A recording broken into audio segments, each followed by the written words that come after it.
भारतीय निवडणूक आयोगाने एकनाथ शिंदे गटाला अधिकृत शिवसेना जाहीर केले आणि त्यांना धनुष्य बाण हे निवडणूक चिन्ह देण्याचा निर्णय दिला होता। दरम्यान शिवसेना उद्धव बाळासाहेब ठाकरे गटाकडून या निर्णयाला आव्हान देत अंतरिम दिलासा मिळावा अशी मागणी करत सर्वोच्च न्यायालयात याचिका दाखल करण्यात आली।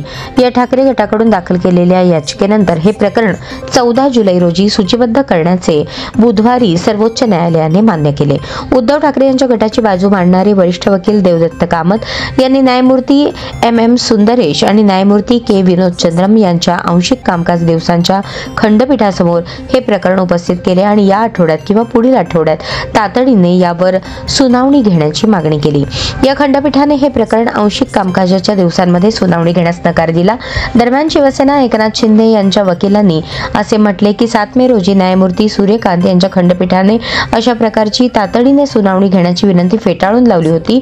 मात्र यावर कामत म्हणाले की न्यायमूर्ती कांत यांच्या खंडपीठाने प्रकरण सुट्ट्यांमध्ये मांडण्याची परवानगी दिली आहे। सर्वोच्च न्यायालयाच्या 6 मे रोजीच्या आदेशानुसार अधिसूचित झालेल्या महाराष्ट्र स्थानिक स्वराज्य संस्थांच्या आगामी निवडणुकांमुळे ही गरज असल्याचे कामत यांनी नमूद केले।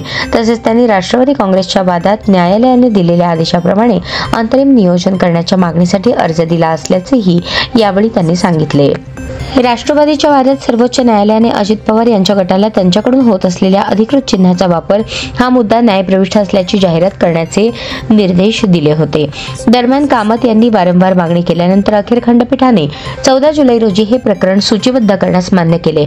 महापालिका निवडणुकांच्या तोंडावर याबाबत काय निर्णय येतो हे पाहणे महत्त्वाचे ठरणार आहे।